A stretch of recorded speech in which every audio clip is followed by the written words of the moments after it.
بسم اللہ الرحمن الرحیم۔ السلام علیکم کلاس 10th۔ آج ہم احادیث کا پورشن پڑھیں گے۔ حدیث نمبر 15 آج ہم نے پڑھنی ہے۔ بسم اللہ الرحمن الرحیم، اللہ کے نام سے شروع جو بڑا مہربان اور نہایت رحم کرنے والا ہے۔ من صام رمضانہ، جس نے رمضان کا روزہ رکھا، وقامہ اور اس میں قیام کیا، ایمان کے ساتھ، و احتساباً اور احتساب کی نیت سے، اجر کی نیت سے یا احتساب کی نیت سے، غفرا بخش دیے گئے، لہو اس کے، ما تقدمہ جو پہلے وہ کر چکا ہے، من ذنبہ اس کے گناہ۔ جس نے ایمان اور اجر کی نیت سے رمضان کے روزے رکھے اور اس کی راتوں میں قیام کیا، اس کے پہلے گناہ معاف کر دیے گئے۔ نبی کریم صلی اللہ علیہ وآلہ وسلم اپنی اس حدیث میں مسلمانوں کو رمضان کے روزوں کی جو ہے اجر بیان فرما رہے ہیں کہ جس نے ایمان اور اجر کی نیت سے، ایمان کی نیت سے، اللہ پر ایمان کی نیت سے، اور اجر کی نیت سے کہ اللہ تعالیٰ کے ذمہ ہمارا اس کا روزوں کا اجر ہے، اس کی نیت سے رمضان کے روزے رکھے اور اس کی راتوں میں قیام کیا، اس کے پہلے گناہ معاف کر دیے گئے۔ رمضان کے روزے رکھنے کا بہت بڑا اجر ہے، اور اگر وہ ایمان اور اجر کی نیت سے رکھے جائیں اور اس کی راتوں میں قیام کیا جائے۔ راتوں میں قیام کا مطلب کہ راتوں کو کھڑے ہو کر جو عبادت کی جاتی ہے، جسے تراویح کی عبادت کہا جاتا ہے، تراویح میں قیام کیا جاتا ہے، وہ بھی ایمان اور اجر کی نیت سے کریں تو اللہ تعالیٰ اس کے ان روزوں سے پہلے کے سارے گناہ معاف فرما دیتا ہے۔ اور یہ کس نے ہمیں ارشاد فرمایا؟ نبی کریم صلی اللہ علیہ وآلہ وسلم نے اپنی اس حدیث میں ارشاد فرمایا۔ اس کی تشریح کر دیتے ہیں۔ روزہ دین اسلام کا ایک اہم رکن ہے۔ اس مہینے میں انسان کے اندر دینی مزاج اور صبر و تقوی پیدا کرنے کے لیے مخصوص دینی فضا پیدا ہو جاتی ہے۔ پورے جو رمضان کا مہینہ ہوتا ہے، اس میں جتنے بھی مسلمان ہوتے ہیں، جتنے بھی مسلمان ممالک ہوتے ہیں، ان میں سب میں دینی مزاج پیدا ہو جاتا ہے، سب نے روزہ رکھا ہوتا ہے اور صبر سب کے اندر پیدا ہو جاتا ہے، تقوی پیدا ہو جاتا ہے، اور ایک مخصوص دینی فضا ہمارے لیے پیدا ہو جاتی ہے۔ اس ماہ کو نیکیوں کی فصل بہار قرار دیا جاتا ہے۔ رمضان کے مہینے کو نیکیوں کی فصل بہار قرار دیا جاتا ہے۔ فصل بہار میں جب ہے بہت زیادہ پھول کھلتے ہیں، ہر طرف جو ہے اچھا موسم ہوتا ہے، اسی طرح سے یہ جو مہینہ ہے، رمضان کا جو مہینہ ہے، یہ نیکیوں کی فصل بہار ہے کہ ہر طرف نیکیوں کی جو بہار قائم ہو جاتی ہے۔ رمضان کے پورے مہینے کے روزے فرض کر دیے گئے ہیں۔ اللہ تعالیٰ نے مسلمانوں پر کتنے روزے فرض کیے ہیں؟ رمضان کے پورے مہینے کے روزے اللہ تعالیٰ نے مسلمانوں پر فرض کیے گئے ہیں۔ اب جو کوئی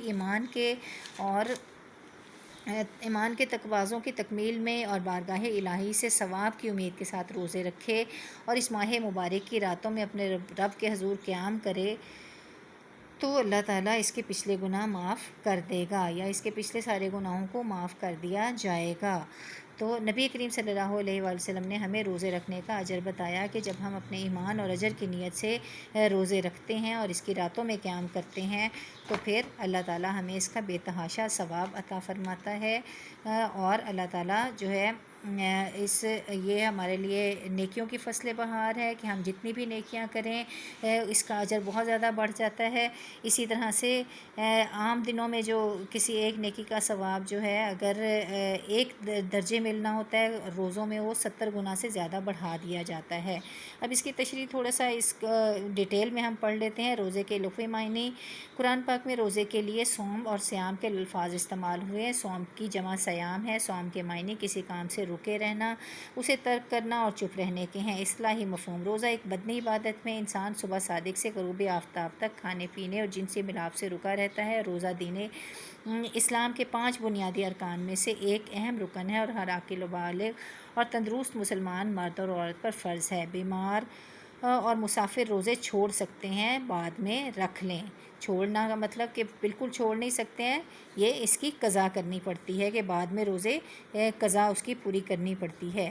نیکیوں کی فضل بہار۔ ماہ رمضان میں انسان کے اندر دینی مزاج اور صبر و تقوی پیدا کرنے کے لیے مخصوص دینی فضا پیدا ہو جاتی ہے۔ اس ماہ کو نیکیوں کی فصل بہار اور لیلۃ القدر کو جشن قرت کی رات بھی کہتے ہیں۔ اسی مہینے میں لیلۃ القدر ہے، جس میں اللہ تعالیٰ نے عبادت کو، اس ایک رات کی عبادت کو 1000 سال کی عبادت کے برابر قرار دیا ہے۔ انسان مسلسل ایک ماہ صرف اللہ کی رضا کی خاطر اپنی نفسانی خواہشات کو قابو میں رکھتا ہے، برائیوں سے بچتا اور نیکیوں کی طرف لپکتا ہے۔ اس طرح اسے ضبط نفس کی وہ قوت حاصل ہو جاتی ہے جس سے وہ ہر شیطانی ترغیب کا مقابلہ کر سکتا ہے۔ اگر ہمیں ایک مہینے کے لیے شیطان کو شکست دے سکتے ہیں تو ہم پورا جو ہے پوری زندگی بھی اپنے نفس کو قابو میں رکھ سکتے ہیں۔ اب اللہ تعالیٰ کے ارشاد ہیں کہ اللہ تعالیٰ نے ارشاد فرمایا یا ایھا الذین آمنوا کتب علیکم الصیام کما کتب علی الذین من قبلکم لعلکم تتقون، اے ایمان والو تم پر روزے فرض کیے گئے ہیں جس طرح ان لوگوں پر فرض کیے گئے تھے جو تم سے پہلے تھے تاکہ تم پرہیزگار بنو۔ ہم پر جو روزے فرض کیے گئے ہیں اس کا بھی ایک مقصد بیان کر دیا گیا ہے کہ روزے رکھنے کا مقصد کیا ہے کہ اللہ تعالیٰ کے جو ہے اللہ تعالیٰ ہمیں پرہیزگار بنا دے۔ پرہیزگار بننے کے لیے روزے ہم پر فرض کیے گئے ہیں۔ پھر اللہ تعالیٰ نے سورۃ الاحزاب میں ارشاد فرمایا روزہ رکھنے والے مرد اور روزہ رکھنے والی عورتیں ان کے لیے مغفرت اور اجر عظیم ہے۔ پھر ایک اور صورت میں اللہ تعالیٰ نے ارشاد فرمایا جو کوئی رمضان کا مہینہ پائے تو وہ ضرور اس کے روزے رکھے، اور نبی کریم صلی اللہ علیہ وسلم کے ارشاد ہیں کہ ایمان اور احتساب کے ساتھ رکھے گئے روزوں سے پچھلے تمام گناہ معاف ہو جاتے ہیں۔ پھر نبی کریم صلی اللہ علیہ وسلم نے ارشاد فرمایا کہ روزہ گناہوں سے بچانے والی ڈھال ہے، یہ انسان کو غیبت، چغلی، جھوٹ، حرام خوری اور بدکاری سے بچاتا ہے۔ اور نبی کریم صلی اللہ علیہ وسلم نے ارشاد فرمایا ہر شے کی زکوٰۃ ہے اور بدن کی زکوٰۃ روزہ ہے۔ ایک اور جگہ پر نبی کریم صلی اللہ علیہ وسلم نے ارشاد فرمایا کہ رمضان اللہ کا مہینہ ہے، یعنی اللہ تعالیٰ جو ہے رمضان کے روزوں کا اجر خود عطا فرماتا ہے۔ ایک اور جگہ نبی کریم صلی اللہ علیہ وسلم نے ارشاد فرمایا کہ رمضان المبارک میں اعمال کی جزا 70 گنا تک بڑھا دی جاتی ہے اور نوافل کی جزا فرائض کے برابر ہے، یعنی جو بھی عمل ہم کرتے ہیں اس کی جو جزا ہے وہ 70 گنا تک بڑھا دی جاتی ہے، اور جب ہم نوافل پڑھتے ہیں اس کے ثواب جو ہے فرض کے برابر اس کا اجر اللہ تعالیٰ نے بیان فرما دیا ہے۔ اور نبی کریم صلی اللہ علیہ وسلم نے ارشاد فرمایا جس نے شرعی عذر کے بغیر رمضان کا ایک روزہ چھوڑا اگر وہ عمر بھر بھی روزے رکھے تو اس کی تلافی نہیں ہو سکتی، یعنی بغیر شرعی عذر کے ہم کسی بھی صورت میں روزہ نہیں چھوڑ سکتے۔ ایک اور جگہ پر نبی کریم صلی اللہ علیہ وسلم نے ارشاد فرمایا جب تو روزہ رکھے تو لازم ہے کہ اپنی آنکھوں، کانوں، زبان، ہاتھوں اور سارے اعضائے جسم کو خدا کی ناپسندیدہ باتوں سے بچائے رکھے، یعنی نبی کریم صلی اللہ علیہ وسلم کے ارشاد کے مطابق جب ہم روزہ رکھتے ہیں تو ہم نے اپنی آنکھوں کو، اپنے کانوں کو، زبان کو، ہاتھوں کو اور سارے اعضائے جسم کو ہر طرح کے گناہ سے محفوظ رکھنا ہے۔ حاصل کلام ہمارے پاس کیا ہوا کہ رمضان کے روزے جو کوئی اجر اور ایمان اور اجر کی نیت سے رمضان کے روزے رکھے گا تو اس پر جو اس کے پچھلے سارے گناہوں کو اللہ تعالیٰ معاف فرما دے گا۔ صدق اللہ العظیم۔